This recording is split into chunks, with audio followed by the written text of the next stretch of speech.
Good morning. Welcome to my new series of Writing Correct English.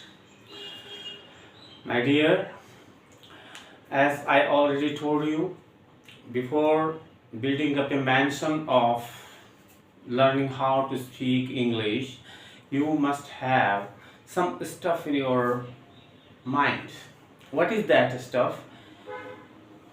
Keeping that in view, I'm coming with some superfluous words for you. प्यारे विद्यार्थियों, आपको पता होना चाहिए कि हम कभी कभी अंग्रेजी में सुपरफ्लस वर्ड्स की गलतियां करते हैं। माने एक प्रकार से जो नहीं होना चाहिए उसको हम अंग्रेजी में लिख लेते हैं और उसको बोलते हैं रिडंडेंट यूज या सुपरफ्लस यूज ऑफ वर्ड्स। तो ये चीज़ें करनी आपको क्यों ज़रूरी है? इससे पहले कि आप इंग्लिश बोलना सीखो, आपको क्या करना पड़ेगा? ये सारी नॉलेज से सारा स्टफ आपके दिमाग में होना चाहिए ताकि आप इंसेसेंटली, कॉन्टिन्यूसली, फ्लॉलेसली स्पीक कर सकें। तो इसी चीज़ को ध्यान में रखते हुए मैं आपके लिए स्पेशल सीरीज लेके आ रहा हूँ। ये पहले भी कुछ इनकरेक्ट करेक्ट वर्ड्स बताएं, ये भी एक प्रकार से उसी का पार्ट है, इनकरेक्ट करेक्ट, लेकिन इसको रिडंडेंट वर्ड्स या सुपरफ्लस वर्ड्स के रूप में हम जानते हैं। जिनकी जरूरत नहीं है वो हटा दो, इसका मीनिंग डबल हो जाता है।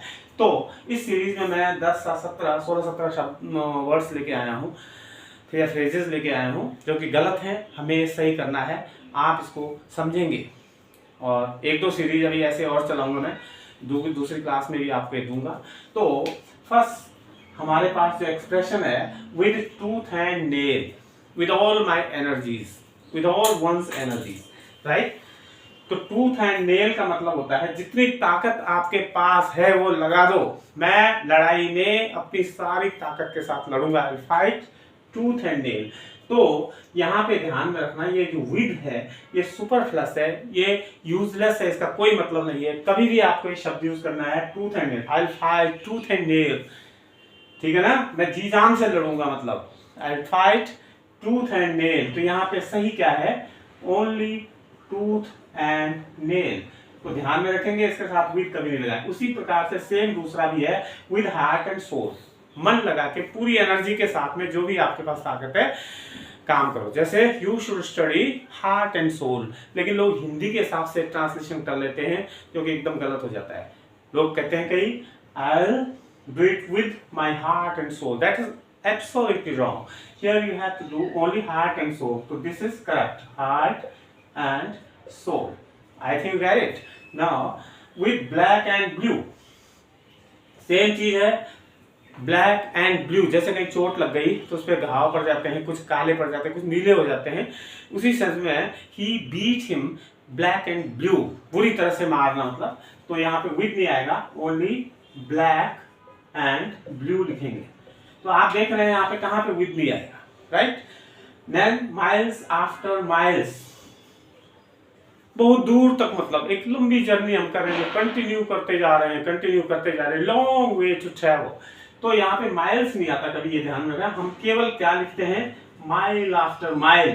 देखो ज्यादातर लोगों के मुंह से निकल जाता है miles after miles, that is absolutely wrong. So you must be extra careful while using these words. So it's better use only mile after mile, right? Similarly we have this word details upon details, बारीकी से किसी चीज का अध्ययन करना, फिर से देखना, right? तो वहां पे डिटेल्स नहीं आता, आप हमेशा बोलेंगे only detail upon detail। उसी तरह से गुड इन स्टडीज है, इसमें प्रेपोजिशन की गलती है। गुड इन कभी नहीं आता, हमेशा आता है good at, good at studies. उसी तरह से बैड इन हैबिट्स नहीं आता, बैड एट हैबिट्स आता है, गुड एट बैड एट। आप कैसे इसको याद रखेंगे? गुड के साथ एट आएगा, बैड के साथ भी एट आएगा। Good at, bad at, good at doing something, bad at doing something, कुछ भी आप बोल सकते हैं। तो in hurry, I was in hurry, wrong, I was in hurry. The correct pronunciation, a correct way of saying is in a hurry, in a हरी। तो हरी के साथ ए जरूर लगाओ। व्हाट टू स्पीक ऑफ, बिल्कुल गलत यूज है, सुपरफ्लस यूज है। क्या ही कहें, व्हाट टू स्पीक ऑफ, गलत। हमें कैसे बोलना चाहिए? Not to speak of, not to speak of. तो व्हाट टू स्पीक ऑफ कभी नहीं बोलेंगे। जहां आपको लगता है कि व्हाट टू स्पीक ऑफ बोलना है वहां पे आप समझ लो गलत है, आपको करना है इसको correct, not to speak of. अब हम बोलते हैं ज्यादातर मेरा सेविंग बैंक अकाउंट है, एब्सोल्युटली रॉन्ग। चलो बोलने में तो आपने बोल दिया, लेकिन लिखने में गलती कभी मत कीजिएगा। सेविंग बैंक को हमेशा सेविंग्स बैंक बोलते हैं, इसको हमेशा एस प्लूरल में यूज किया जाता है, सेविंग्स बैंक बोला जाता है। Once again you learn it. Number tooth and nail ये तो आपने कर ही दिया। अब दूसरा वैकेंट वेसल्स, वेसल बर्तन को बोलेंगे हमेशा। वैकेंट कोई जगह खाली है तो उसके लिए वैकेंसी या वैकेंट यूज होता है। आप यहाँ पे बोलेंगे एम्प्टी, बर्तन या कोई वेसल उसके लिए हमेशा एम्प्टी शब्द यूज होता है, तो आप यूज करेंगे एम्प्टी वेसल्स। एक कहावत भी बनी है, एम्प्टी वेसल साउंड मच, थोथा चना बाजेगी। तो व्हाइट हेयर, जैसे हम लोगों के बाल सफेद होने लगते हैं तो हम बोलते हैं व्हाइट हो रहे हैं, व्हाइट शब्द बिल्कुल गलत है इसके लिए। हमेशा बोलते हैं ग्रे हेयर। क्या बोलेंगे? Grey hair. कभी कभी हम एक गलती और करते हैं, जैसे हमने कह दिया 5:30 o'clock ट्रेन, 5:30 वाली गाड़ी।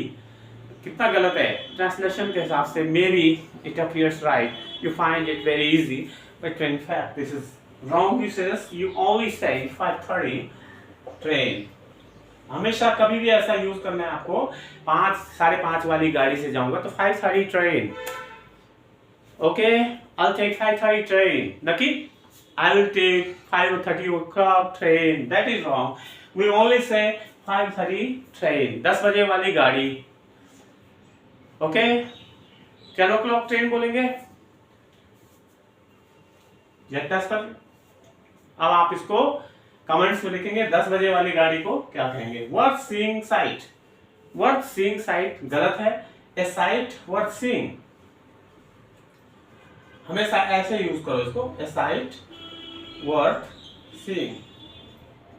एरियर बिल हम भी बोल लेते हैं कई बार, एरियर बिल है भैया, ठीक है। एरियर को हमेशा प्लूरल में लिखा जाता है, इसका सही वो करोगे आप तो एरियर्स बिल बोला जाता है, एरियर्स बिल।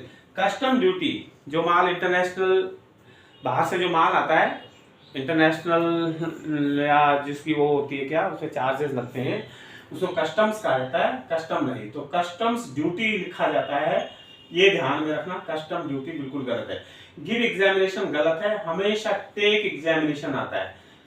तो याद रखो, विद्यार्थी की तरफ से टेक और टीचर की तरफ से give. I am a teacher so I can give you examination, but you are a student. As a student you will take examination, not that you give it. It's all right. Now I finish this only here, and we'll continue the remaining topics in the next class. But once again, the same request to subscribe to my channel, like and share, and to have maximum benefits from my classes. Thank you very much.